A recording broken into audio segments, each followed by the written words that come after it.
The contrast between aging men and aging women seems best exemplified in Elise's statement of the film First Wives Club, in which he says, Angela Lansbury's Unique's mother. And Shelley Winters is Unique's mother. Oh, that's good. Sean Connery is Monique's mother. Oh, wait a minute, I take that back. Sean Connery is Monique's boyfriend. Now, he's 300 years old, but he's still a stud. Men's aging is thus not only different in the sense that men are allowed to age more positively, but men's aging is also more visible and watchable in the first place. In this regard, Sally Chivers points out that older male actors, for instance, are still cast in a variety of roles. Generally, older men have typically been portrayed as esteemed, happy and affluent experts, grandparents, sportsmen, professionals, active leisure participants, all surrounded by material wealth and status symbols. Hollywood in particular, and visual media in general, have helped to establish older men in leading roles, not as men whose masculinity is fading, although these portrayals also occur, but as active, capable men who are able to be men first and older men only on second glance, an image that has been perpetuated by leading aging celebrities such as Bruce Willis, Clint Eastwood, or Harrison Ford. Ford in particular, when interviewed about his return as the title hero Indiana Jones in 2008, stated that he would not only perform his own stunts, but he would rather display his character's aging instead of trying to hide it.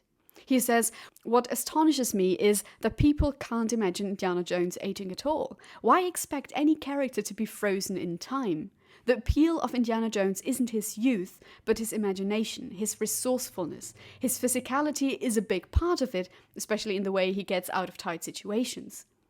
My ambition in action is to have the audience look straight in the face of a character and not at the back of a capable stuntman's head. I hope to continue to do that, no matter how old I get."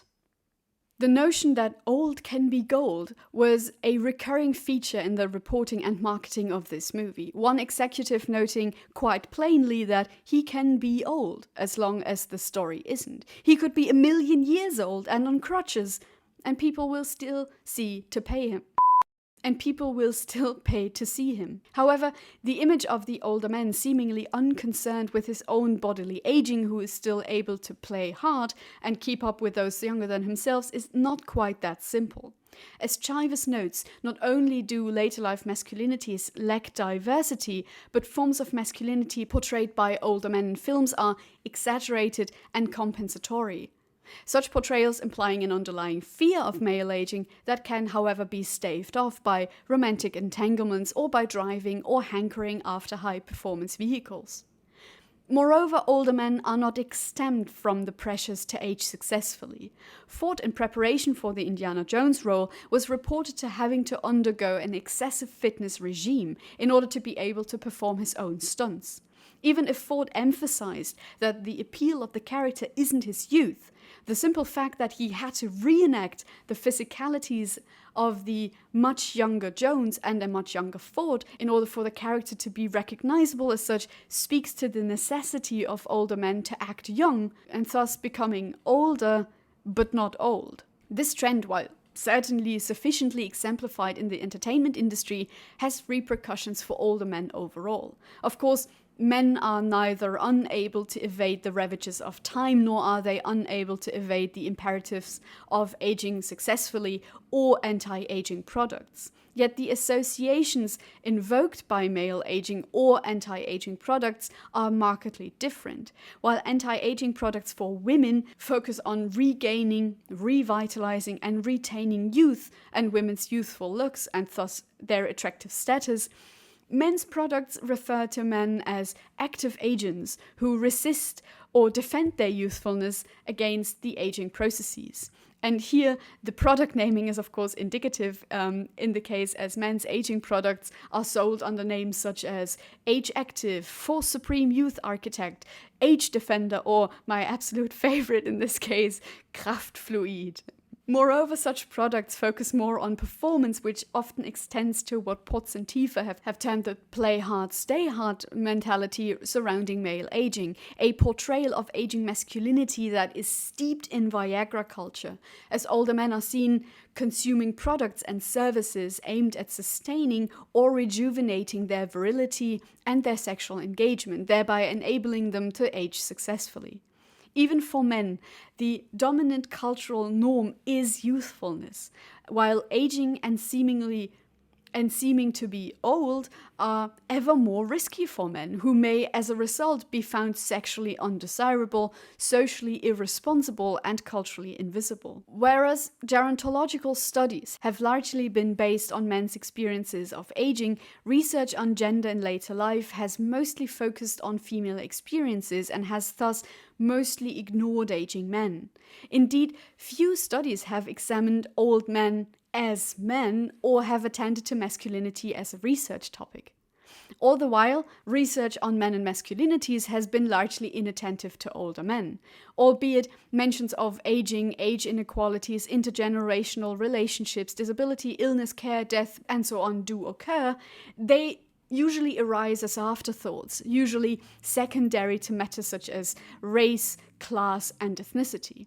It may thus be in some sense plausible to speak of older men as at least academically invisible, as aging studies have focused on women, while masculinity studies have been centered around the experiences that typify younger men in a concerted effort to understand middle-aged and younger men's lives. Although this overview seems to imply that older men are untouched by old age, this is by absolutely no means the case, as older men may find themselves in a precarious situation in later life, perched between the ideals of midlife and the physical realities of aging. In this regard, older men are situated at an in-between, with often disparate cultural representations regarding later life masculinities as either failing masculinities or as forever youthful. While the former notion disregards potential for reconfiguration and often evokes invasive and negative images that associate old age with ill health, mental decline, disability, and passivity, the latter projects neoliberal imperatives of capitalist subjectivity onto older men that illustrate an aging youth culture, in which men might be older but never old. Even if such a positive approach is certainly favorable, it is pretty much doubtful whether such a form of aging is achievable, affordable, or attainable by all older men. This juxtaposition not only raises the question of what it means to be a man in later life, but also whether or where alternative conceptions of later life masculinity can be realized. Talking about older men will eventually and maybe necessarily lead to the question and the examination of the qualities that constitute a man regardless of age. While gender studies have for the longest time been concerned with the female experience, the last 30 years saw an increase in the amount of academic inquiry that sought to understand men in their experiences as men. Concurrent to this trend, the awareness grew that both in academic and popular works, by the way, that masculinity was not an obvious thing, something we can and do take for granted, with easily described characteristics such as muscular, strong, hard, brave, and in control. Yet male, white, middle-class, heterosexual, able-bodied has remained an invisible cultural norm against which all other identities are measured and often found deviant or other. Only in moments of crisis, for instance, when expectations of appropriate masculinity are violated and masculinity is perceived as absent, or when masculine traits are displayed excessively, does masculinity become properly visible. Whereas earlier work on masculinity was built on essentialist assumptions of gender identity, contemporary masculinity studies have come to see masculinity as a sociocultural product, as much an amalgamation of biological realities as an intersection of literary and cultural history. Thus, masculine identity, like every other identity, can be considered as an invented category, meaning a fluid construct that is anchored in specific historical and social conditions. In this vein, manhood within any given society has been perceived as a group of culturally available, recognized, and legitimate themes which are more or less identified with certain aspects of being a man. Themes that are translated into social practices and may constitute, for instance, gender differences or result in certain ways of behavior which are considered to be masculine. Such an understanding of masculinity as a social construct that incorporates certain themes, qualities, temporal, spatial, and cultural dependencies rather than masculinity being an innate and stable quality that is linked to biological, physical, or mental realities, highlights that masculinity is at best understood as a performative and narrative concept. Yet, it is problematic to refer to masculinity as a singular. So it could certainly be argued that at any given time one form of masculinity rather than others is culturally exalted, electing the sort of concept of hegemonic masculinity that represents successful ways of being a man. Other conceptions of masculinity, usually seen as inferior or deviant, exist alongside hegemonic masculinity scripts. Hegemonic masculinity, thus, does not mean total dominance and does not necessarily describe the most common form of masculinity. A hegemonic masculinity is, however, likely to be highly visible. Hegemonic masculinity is hegemonic not just in relation to other masculinities, but in relation to the gender order as a whole. It is an expression of the privilege men collectively have over women. The hierarchy of masculinities is an expression of the unequal shares in that privilege held by different groups of men. Therefore, it might be more appropriate to speak of masculinities rather than of a singular masculinity. Highlighting the plurality of conceptions of manhood also foregrounds their performative nature, by emphasizing that instead of being a man, men tend to do masculinities, adapting and showing different masculine faces within different contexts. One such face, and an inadequate masculinity, and incidentally one of these crises men will eventually be confronted with, is definitely older age, a stage in life where hegemonic gender scripts that foreground financial, physical, and social resources and power do not quite apply any longer, as the ungendered image that is attributed to older persons and the construction of older men as invisible, paradoxical, and unmasculine have led to an absence of cultural guidelines for being both a true man and an aging person. Men and masculinities are necessarily about aging, rendering the connection between men, masculinities, and age inseparable. Age is, as Hearn has noted, implicated in the social construction of men, both in the distinction of men from young men and boys and in the construction of particular types of men. Whereas the connection of masculinity and age has been, in pre-industrial contexts, seen as mutually reinforcing and reaffirming means of social, political, and economic power, industrialized societies have rendered this relationship far more complex and problematic. While aging, with its stereotypical connotations of incompetence, decline, helplessness, passivity, and so on, has been contradictory to masculine qualities such as being strong, authoritative, decisive, disciplined, resourceful, and independent, men have lost some, but not all of their ascribed social power, and have thus become a subclass of men. Older men thereby live in a somewhat hybrid state, because their situation is not consistent either with the typical characteristics of men in terms of social power, nor with older people's characteristics in terms of the lack of power. On the one hand, men or older men carry a hegemonic position. Many men,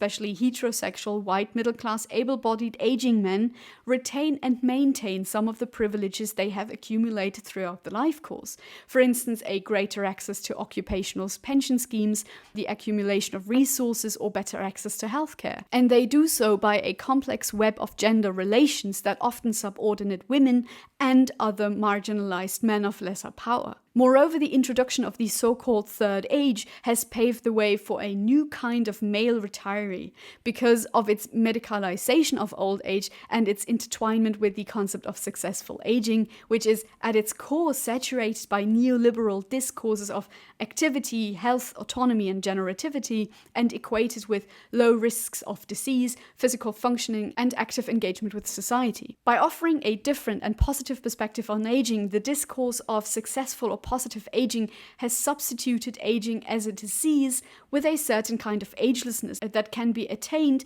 and cultivated by a plethora of recommendations, ranging from adequate dieting to exercise to anti-aging products and various medical procedures. Access to such a patriarchal dividend that still privileges men in later life, and the concept of the desired modern retiree who is independent and autonomous and responsible and above all healthy, have enabled older men to carve out spaces in which a construction and a maintenance of idealized characteristics of hegemonic masculinity, irrespective of their chronological years, is made possible through taking part in anti-aging and health regimes, physical dominance, if not professional success, as well as resilience and tenacity. On the other hand, aging can be very much an interruption of hegemonic gender scripts. This is especially notable when illness or health conditions conventionally associated with older age interrupt the perpetual middle age that older men, full stop. Interrupt the perpetual middle age of older men. A masculine ideology which rests on a negation of vulnerability, weakness, and ultimately even of the body itself. While aging may imply both a problem and a potential, generally, however, age means for most men a loss of power. After all, age defines them as something they're not any longer, mature, socially, economically productive adults. For all intents and purposes, age turns men into others, an otherness that is reinforced by an array of circumstances which include territorial estrangement, exclusion from dominant work norms, a metaphor of childhood that is translated into infantilization practices, and the construction of older men as pre-death. Moreover, the exclusion from the dominant work norms which retirement heralds often means not only the detachment from domains such as occupation, but also from other youthful domains that constitute valuable spaces for the construction of Western masculinities, which are synonymous with power and control and exemplified by accumulated wealth and wisdom, confidence, fame, virility, and physicality. While the loss of social power might not be immediately evident to those who are healthy, affluent, and successfully aging, the transition into the fourth age, marked by the onset of more significant health problems, amplifies and exacerbates their marginalization and powerlessness. Yet, the loss of social power is not the only loss men face in later life.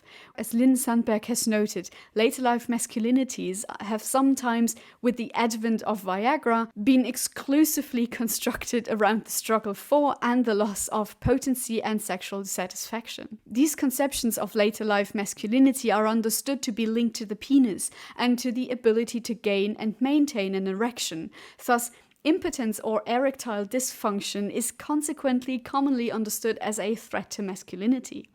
Being outside of these aforementioned spaces and having to face bodily changes that belie ideals of control and power reduces not only the social, physical, and cultural power of men, but subsequently decreases their masculinities and by default heightens their femininity over time, meaning that old men are sometimes not men at all. Older men are thus other men. They are strangely effeminate, somehow deviant in the face of hegemonic gender scripts. They are trivialized and discriminated against by those younger or healthier than themselves. In short, the central image of older men stands in opposition to the dominant construction of men and masculinities. Later life masculinity is, as Spector Mersel has noted, a different story, a never-aging story, a story that is often told in binary terms as there are no respectable models available because hegemonic masculine stories are usually concluded by middle age. Thus, while in relation to younger phases of the life course, hegemonic gender scripts provide clear recipes of how to be a true man, the fundamental contrast between old age and Western ideals does not allow for an elaboration of such a formulae for later life. Men seemingly cannot age beyond middle age, even when they clearly do. And thus, masculinity, and especially later life masculinity, remains something that is a serious matter that has to be learned. Yet, as representations of older people have either focused on women or have provided largely stereotypical portrayals of older men, it can also be assumed that, as Woodward has argued, that our culture has as of yet not succeeded to create persuasive, differentiated representations of aging, later life masculinities, and the aging male body.